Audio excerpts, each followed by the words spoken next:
Hi everyone, welcome to my video. My name is Jeff Selver, and today I have a UAP UFO that I filmed back in April of last year that I'll be analyzing today.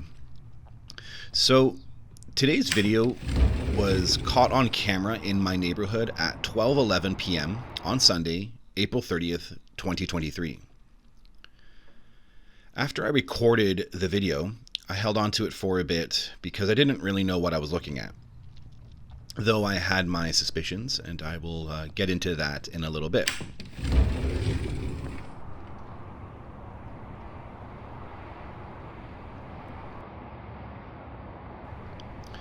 So here is a screen recording of the raw video on my iPhone 14 Plus, which was used to record the UAP that day, just to confirm for you the date and time.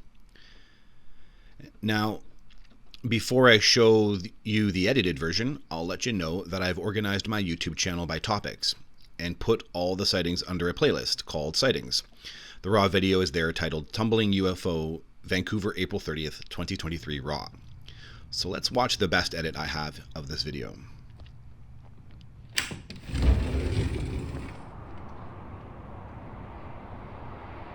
It's pretty weird, right?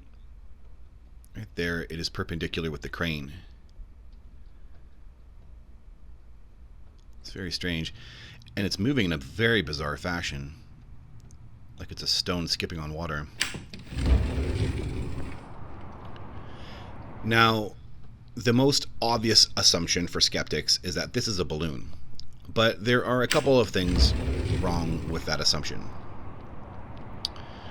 So first off, when we look at the Environment Canada weather report for April 30th, 2023, recorded at the Vancouver International Airport, only 4 kilometers away from this sighting, we see that the wind speed recorded at 12:11 p.m. was 17 kilometers an hour.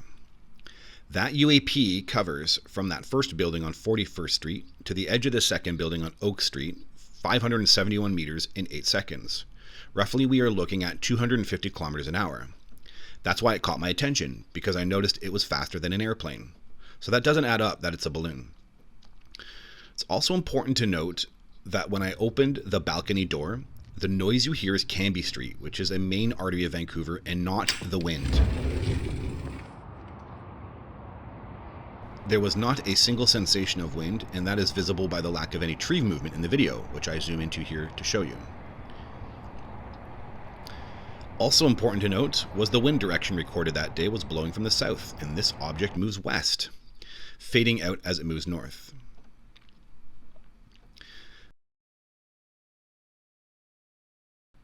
The other thing skeptics could point out was my deduction of the size of the object, but it was definitely in the area of the cranes, which should be obvious from the pixelation of the object matching the pixelation of the crane, thus making the object the size of a car, if not larger. So I eventually posted the clip onto Reddit, and that's where I got the majority of the feedback. But fascinatingly, other people posted their own videos of tumbling UAP. As well, someone else witnessed a UAP in Vancouver in 2019 that looked similar to this one. It was tumbling yet remained stationary. And in 2021, he witnessed 2 tumbling UAP as per the testimony here. We watched them move up and down, stay stationary, move and tumble in tandem for over 30 minutes. We watched them fly away together north until out of sight. I watched mine fly north as well, so that's very interesting. And then someone posted a similar UAP video to mine as well too, where it's kind of acting, very bizarre. And by the way, Reddit has a lot of knowledgeable skeptics, engineers, VFX artists, military personnel, and these videos pass, the skeptics' comments.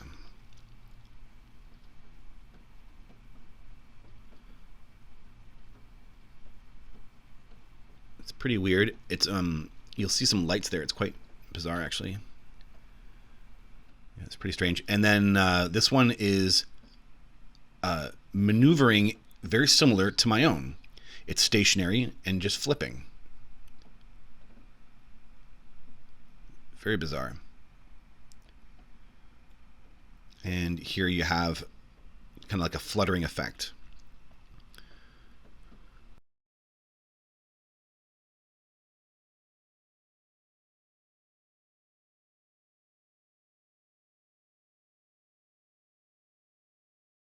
So I want to talk about Bob Lazar. I know he is a controversial character, but since the new UAP whistleblowers have come out, I haven't seen too many people talking about how many of his claims have now added up, especially when it comes to how the UAPs operate, considering what he says matches several of the videos that I have, and I'll elaborate on that here. First off, who is Bob Lazar? Bob Lazar claims to have worked on a UFO reverse engineering program by the US government. Eventually, he felt his life was threatened, and he went public in 1989. Now David Grush, from the Department of Defense, the highest-ranking whistleblower to go public, stated that the US government has a UAP reverse engineering program and has stated publicly that they have fully intact UAP. This is exactly what Bob Lazar said back in 1989, fully intact UAP.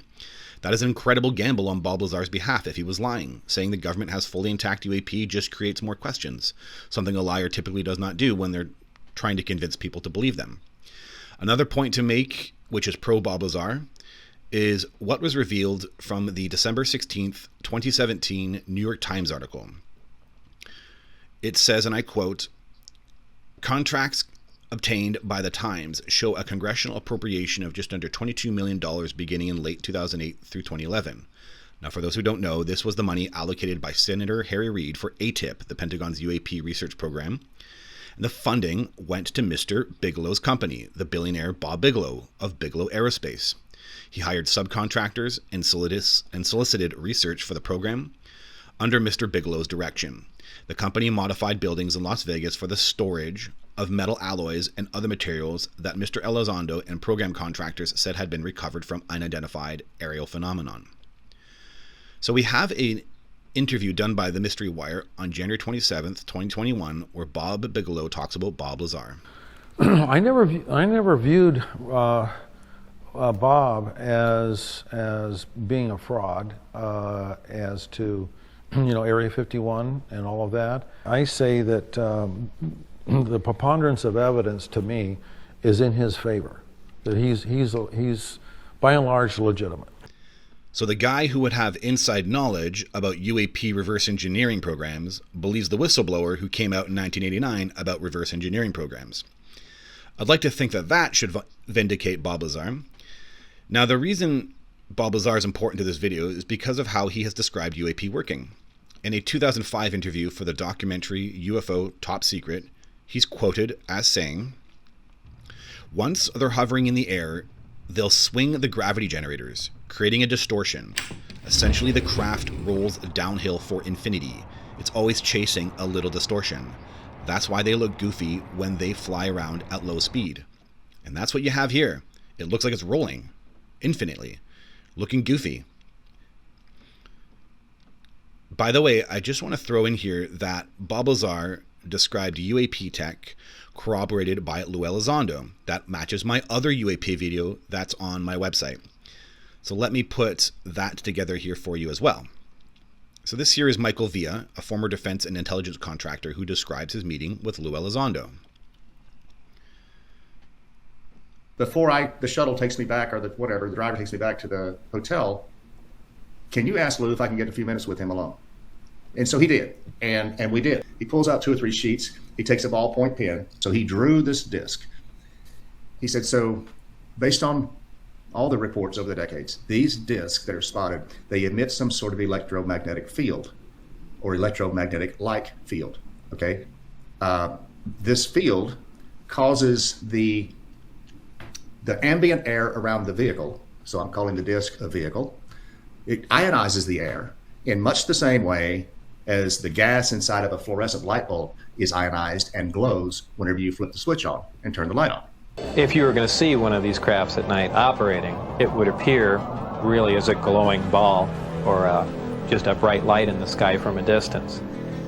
Even close up, you'd see a glowing halo around it. What you're dealing with is a high energy source in essentially a gas atmosphere, oxygen, nitrogen.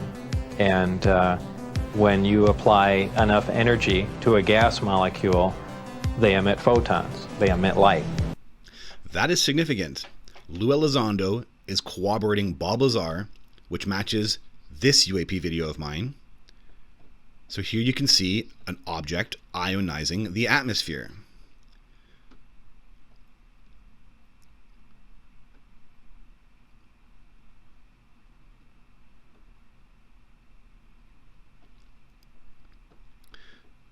So as I call it, the flaring object. So these are 100% UAP. You can see the pink corona around the center spherical ball.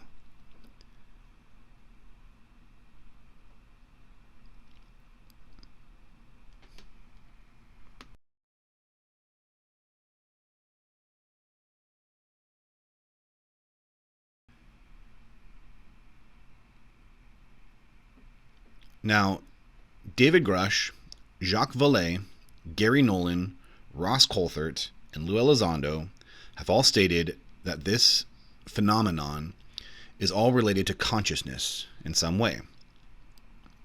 Well, I have another element of my tumbling UAP video, and the reason I want to talk about this is because we are all learning about the phenomenon, and I can only assume it will one day interact with you the same way it has with me. Here we have a research paper by Jacques Vallée and Eric Davis titled Incommensurability, Orthodoxy, and the Physics of High Strangeness, a 6-layer model for anomalous phenomenon. Now, these researchers are well known, and this is what they have found in their research on the phenomenon over the years. So the 6 layers are very interesting. They cover some things you'd expect, such as layer 1 being the physical layer, including lights, temperatures, and any residual materials associated with the UAP. And it goes to the non-physical, psychological, and physiological layers as well too. And then the 5th layer is the one that is interesting to me. It is labeled a psychic layer and can include telepathic communication from the UAP and maneuvers of a UAP that appear to anticipate the witness's thoughts. So I'm going to talk a bit about myself here. So I do tarot readings for myself every now and then, and I know this is pretty woo, and I'm kind of embarrassed to talk about it, but I have found that, out of 52 cards, there is a statistical significance when the main card reflects a real issue in my life and gives guidance on it. And so this is the deck that I use, the Osho Zen Tarot card. And so that morning of April 30th, I had done a tarot reading for myself. And so this is the tarot reading I had done that morning, and you can see this timestamp there, 11:13 a.m. So I got ready for the morning and was looking at this picture here on my iPhone later in the day at 12:13 on my couch, and literally noticing and thinking to myself, this is really interesting. When I do these tarot readings, they are often giving me guidance that seem related to, my alien content, the books I'm writing, and the presentations I'm doing. It felt like it was guidance.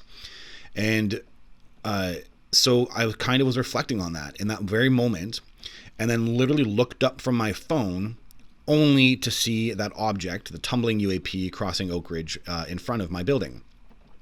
And so I don't know what that means. I don't know if I'm the one, opening myself up at that very moment and then they come in, or I'm tuning into their presence in my neighborhood. I have no idea what it is, but I synchronistically was thinking about aliens literally seconds before, and then had the sighting. To add more to the story, I held on to the video for a bit, and, I can experience orbs like this. I've talked about this before, and in other presentations, they turn on and off and kind of act like this. It can act a bit strange for me. So the story goes that it was weeks later, and I had the tumbling UAP video on me, and I hadn't done anything with it because I hadn't known what to do with it. I didn't really know. I was showing it to some people, and I was getting confirmation it could be a UAP, but we didn't really know. One day, kind of dusk, and I was consumed with thoughts about it. In that very moment, should I post this video to Reddit? And at that moment, while having that thought, I see an orb similar to the ones in these videos here. Now, these aren't mine. These are someone else's, and but they did a really good job at capturing them. And so I looked up right at that moment where I'm seeing an orb very much like this, and then it quickly disappears. And it was blue sky like this too, where it wasn't actually dark.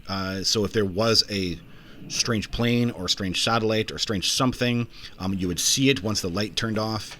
And that was it. I saw a strange, weird orb, and it seemed to want me to see it because of the angle it sat in the sky compared to my field of view in that very second.